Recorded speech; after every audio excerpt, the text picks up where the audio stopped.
Hey guys, this is the advisor and welcome back to my channel. Now today I will not be going into any long preamble or anything because this is an interview I have with an individual who has actually been to the firearms licensing authority and has been turned down. Now he is going to relate to you his horrifying and much disturbing experience, and you're going to hear it right from the horse's mouth, so to speak. And I want to take this opportunity to invite every single individual who has ever been turned down for a firearms license to get in touch with me. We are going to start a class action lawsuit against the FLA and against the Jamaican government, which I'm quite sure we cannot lose. Please stand by for further details. In the meantime, take my number and get in touch and let's get this thing done. Okay. Nice Because one, man. as I said, I am around firearm ever since I was 18 years old. Because I joined JDF when I was 18. I do my 6 years, left on good merit, and at the time I migrated to the US. So let me start from the beginning. If you're ready to record, and Yeah, man. let me give you a Yeah, general. man. Let me give you a general. You are being recorded right now. You are Okay, being so recorded. all right. So let me make the story more clarified to you that Yeah, you can man. cut and Yeah, do man. it. I can cut So and I am. splice. So it's in December 2021. I was in St. Elizabeth. I came down on vacation, and it was all over the news because it was so close to me. The Chinese couple was murdered. Yeah, I And remember that. yes, okay. Those guys who did it, they are from my community. Okay. I see them. I see them. I remember I'm driving a vehicle like wherever I go and stop, people's gonna look and say, "Who is that?" I remember I went out to have dinner, and news get back to my fiance like, "Hey, tell your boyfriend or tell your husband to be careful." Because when I park, because I have a 2018 Mercedes Benz, I guess they were asking like, which you that? And like, they were telling me that they come in to say, no man, a good youth, a soldier, quarters in Banagura, how are you? That was get back to my fiance, because my fiance is still living in Jamaica. Okay. So, and I have a detective car when I down there, station in Black, in St. Elizabeth, and I say to him and I explain to him, and he said, you know what? Go get your license. You're the perfect person. I mean, your record is clean. Law enforcement in the US, serving the JDF. You have your business here, registered TCC. Everything's legitimate. You're your mother here or whatever. Go do it. So that was in December 2021. I went back to the States, came down specific in April of 2022. Went up to Mandeville,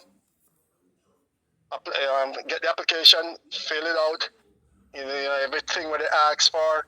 I used my U.S. passport at the time in terms of identification because I did not have my Jamaican passport was expired and my Jamaican driver's license was expired. Right. So they need something current, and I used my U.S. passport. Right. Fill out the application, everything. Went back up to the Mandeville the same day when I picked it up. I went back into the Mandeville. They went through my application. My U.S. passport, everything was what I used. Nobody says anything. Says, yeah, this good, yeah, this good, whatever. Anyway, you gotta pay $12,000 around in the back, and then you gotta do an interview. So I paid the $12,000 fee. They called me back. I was still in Jamaica, I remember, because I take enough time because I know it's gonna be several days. So I take off from work here. Been down there for like 3 weeks. Yeah. Within 10 days, they called me to come in for. Within 10 days, I went in for an interview with the lady. I went inside here. She asked, "You live in the US?" I said, "Yes." And why? What's the nature for you applying? And I explained to her like the incident that just happened. Incident that could have been me because I have a legitimate business. We have large amount of cash on me because sometime when the store is like Friday, Saturdays is our most gross income. So we cannot go to the bank when we have that money on us. So I have to have that cash on me at home. And also I'm doing an addition to the house. I was putting on a 2-car garage onto the house and I have 3 contractors working. which I have large cash at the house because I have to go purchase material. I make copies of the receipt. I hand it to them. Receipts in my name. And the 3 contractors are there working, and I have to pay them at the end of the week. So Right. said, how much money do you have at your one time? I said, I have over $500,000 on me at any given time because I have to purchase material and I have to pay them at the end of the week. My payroll is like 180,000 Jamaican dollars at the end of the week because I'm trying to push this, my addition onto the house because the car was already here because I've just bought the car. I just bought the car, you know. She looked through my paperwork, interviewed me. She asked me a question: Is my wife okay with it? Anybody threaten me? Was any breaking in? How comfortable are you with firearm? I said, yeah. I said, I am around firearm since I was 18, and I'm in law enforcement in the US. I currently handle firearms, And she was like, okay, She said, okay, pretty good. Pretty okay. She said, okay, I'm gonna submit your application to an investigator. You all set Mr. Smith, you will hear from us via email or your local contact here, which is your wife here. We will call her whenever we need you. So they know I reside overseas. Right. So that was it. Important point. And we continue. So up on April, and I came back up April the 22nd, May passed, June, sometime mid-June, at the end of June, the investigator contacted my local number, which is my wife down in Jamaica. Yes. And said, explained to him, like, hey, I'm the investigator from LA, and I'm investigating Mr. My name is or whatever. Right. She said, he's not currently here right now. And he's overseas. But I could call him immediately, and I know he will come down because I know about the application. He said to Margaret, this is my local number. Have him to call me. So I called him immediately. Okay, please do. And then the investigator said to me, when are you be available to come to the I said I could come down right now because this is very important to me. So I went back down in July. Sometime the end of July I went down. First thing I did when I went down, I called him and I said, hey, I'm here in the island now. He said, do me a favor, come up to the manager office. I need to interview in person. I went up to the manager office and he brought out a file. He asked the same question which the interviewer asked, and I answered the same question, the same as how I answered to the interviewer. The reason why I applied for a firearm because of the business that I own here with my mom and the large amount of cash I'm handling currently in terms of in the addition onto my house, just a vehicle I know what I drive, and all stuff. And he said to me, okay. And he said, okay, all right. He said to me, like, you were in the JDF. I said, yes. And he said, what year did you left? I said, 2000. He said, you live in good standing. I said, yes. This is a copy of my blue book. And he said, yeah, man, we need to have them stuff there. Because apparently the interviewer doesn't know anything much about law enforcement. Just she didn't ask for those stuff. Even when I had it in hand, I said, I put it in an application that I serve in the JDF. This is my blue book. Because when you leave the JDF, they give you a book. Yeah. When you do your time and you leave, yeah. The interviewer, she didn't take it because she didn't, I guess maybe she doesn't Yeah, know she that didn't well. understand So the I said to value the of it or even know its worth. Yeah. Yes, yeah. But the interviewer, no. So he said, like, yes, man, so you need to have them thing, So I luckily I make photocopies and I gave him a copy. I was there for like 5 minutes and he said, and he, talk, we're in the US I live and the danger and talking about me coming back and forth to Jamaica because I come back very, very regular because I work like 7 days and I get 5 days off and I come down for like 2 or 3 days. So I'm in the island pretty often. And he was like, okay, Soji, all right. So the second part of the interview is going to be at your house because I had to come and inspect your house. He asked me if I have a safe as yet in the house to store the firearm. I said, no. I said, yes. It's already been installed. As a matter of fact, I have 2 safes. I said, okay, good. So within 2 days after the interview from Mandela, he came down to my house. But first of all, he called. And he calls my wife number. He didn't call my local number because he didn't want to talk to me. He called my wife, and I guess he was interrogating her on his way down.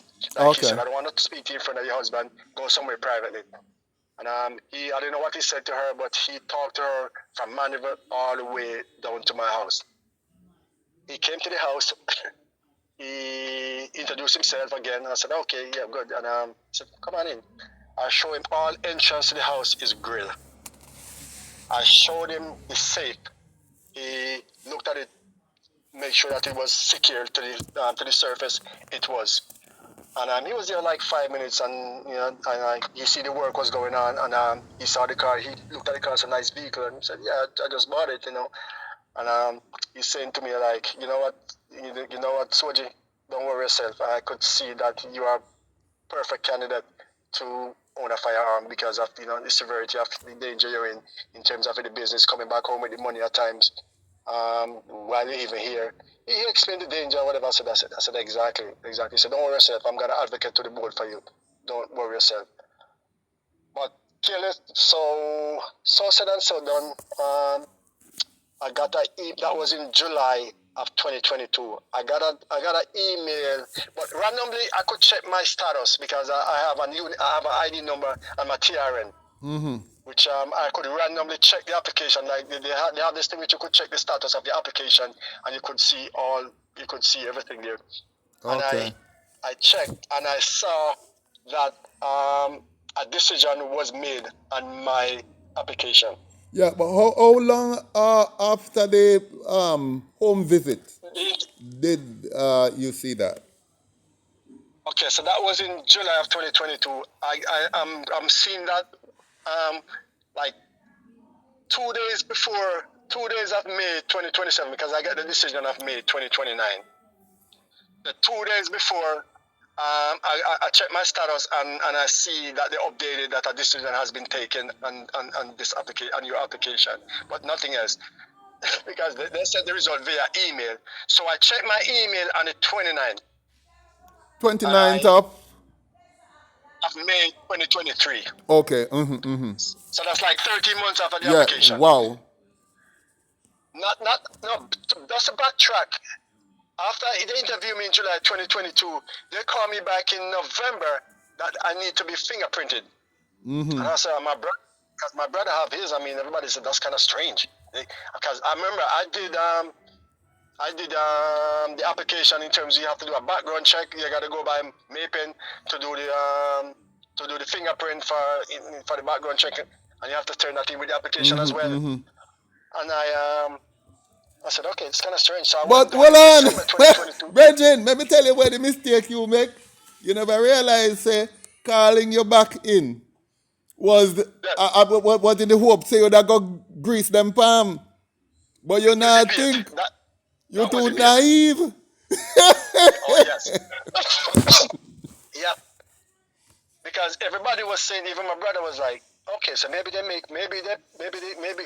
granted you and they're making a file, so they probably want, Yeah, it's to put on file. Yes. Yes. So I went down. I went down and I went into the office and I explained who I am and give them my ID. And she did fingerprint me, and how the chit chat conversation, the investigator was there, a few people was there, and I just left. I just left. Right. I just left them there cold blooded, sitting down there because I was in a room by myself. Right. I just got up and left. You did what you came to do. Yes. But you didn't do what they wanted you to do. Yeah. You didn't carry a little brown paper bag with you, man, when you were going. Because my police brethren, he's the one that bring me up there. And when we were driving back down from Mandeville, he said like, "Soldier, between me and you, the truth, you never agree, Sempa." Me, I said, "No, nobody does something to me." Him start laugh. Right. Start laugh. Them not gonna come out front because he said rather than the scooter, them not gonna come out front. And that's why them take 1 full year. Them figures in the space of the 13 months or 14 months that you didn't hear from them. They figure that in that space of time you would have come down and walk with a little brown paper bag. That him asked me that, and I said, but them not come up. Him said them not gonna come up front and tell it. Them not gonna come up front and tell it that. But that was the whole aim. I mean, I say, no. I said, when I wish to go back, and I said, just leave it. Just leave it. And hold on, let me say this. The reason why you decided to leave it, was because your case was so 100% clear. There was no reason on the face of Master God earth where they should have turned you down. So you are going to feel safe. So with that level of naivety, and because of how you were such a decent person, and you know there is no shadow hanging over you, no little No. thing hanging over you for you to say there is something that they're gonna find that they may use and throw it. So therefore, that is your bad. Cause you didn't know how important the little brown paper bag was. No. Anyway, No. Brethren, continue. So I got an email on May the 29th, you probably May the 29th, stating that your application has been denied. Reason being, the board is not satisfied that you reside in Jamaica, and under the new Firearm Act, we cannot grant you a firearm license. And I was saying to myself, my God, they have me running around buying safe, paying all this kind of money, doing all this stuff. I even use my US passport, and at one point, Well, not one point, anybody say to me, say, hey, hold up, there's a red flag here. that is the, You're a US citizen. you know, that is the first thing they should have picked. Once you come with a US passport, one Yeah. of the first thing they should have asked you was where you live and how long you spend here. Yeah. Although I'm sure that Yeah. that had come up during the first and second interview. The first interview, you had actually Yes. told them that you live overseas and you have business here and you have car here and you have bill house here. You had give them your full set of circumstances. And so they should have told you, say, don't bother apply. No bother apply. Don't they could have told you from that point, say, enough bother apply? Exactly. That's what I couldn't understand. I was like, oh, that's what I couldn't understand, because I'm so that's the reason why. So when they do that, I went back down because that was December. That was May 2023. I got that email. So I went down in July, and because they told me to come by the office and picked up The full hard copy, yeah. package. Yeah, because I thought they were gonna outline more, and I want to speak to the director and I speak to someone there. Yeah. So I went up and I said, and I explained to him. I said, I applied before. If you guys gonna use the Firearm Act, not to grant me a firearm permit, you guys should have let me know in the beginning when I was doing the application. And also, the Firearm Act came in effect after I applied, so I should be at least exempt. And I said, like, okay, I live overseas. I was truthful to you guys, but I want to come back home. So this is one of the hurdles I'm trying to jump over, try to come back home, because living in Jamaica and having business and certain farmer assets, you're a liability, And like the lady was like, that's it. That's it. You can apply 2 years after, or if the circumstances change. I said, yes, the circumstances change now. In other words, what them I tell you, say, listen, just go on, we don't make a decision, we don't want to hear nothing from you. You never walk with no bag, Yes. and we have the right. But a point to note here, the Yes. act that they are using to deny you is called the Firearm Yeah. Prohibition, Yeah. Restriction, and Regulation Act. That is it. Yes. You see why it name. So if you can, and who is this against? Against decent citizens. This is not against criminal, Note, the Firearms Prohibition, Restrictions, and Regulation Act is geared and aimed at the decent citizens of the country. Not geared towards gunmen. No. So Okay. where is the government's priority? If you go and use a Firearms Prohibition, Restriction, and Regulation Act to deny a decent citizens a gun, who you fight against? Are the gunmen you fight against, or are the decent citizens? And my family big and Right. and stuff, but but I couldn't understand it, and Brethren, there's and nothing to that's- understand. But let me tell you something. Here is what we need to do. Here's what we need to do. I am going to put it out on my channel. And in every single video that I post after today, I am going to ask anybody who has been turned on fire for a firearm to join me. And so we can form a group and form one group and make one lawsuit against the government. One lawsuit, because there must be some rights of yours, of decent citizens, that had been violated. Some of your rights to protection, to your self-preservation, to self-defense, that had been violated by the way you guys have been treated. And it needs to be tested in a court of law, because the government need to come up and say, this is why John Brown could not get it, despite his circumstances, despite his being a decent, upstanding citizen. And they're using this act, and they are actually shooting Jamaica in the foot and themselves in the foot. Because Uno now go want to come back here, come live without Uno have can protect yourself, and the amount of money that the government will be losing. The amount of money and the amount of returning residents who would maybe go back overseas with them pension. Can you think of the amount of foreign exchange that we're going to lose? And all because the government decides, say, it is more important that gunmen have gun than decent citizens. Because I've never heard of one single gun being intercepted on a boat from Haiti.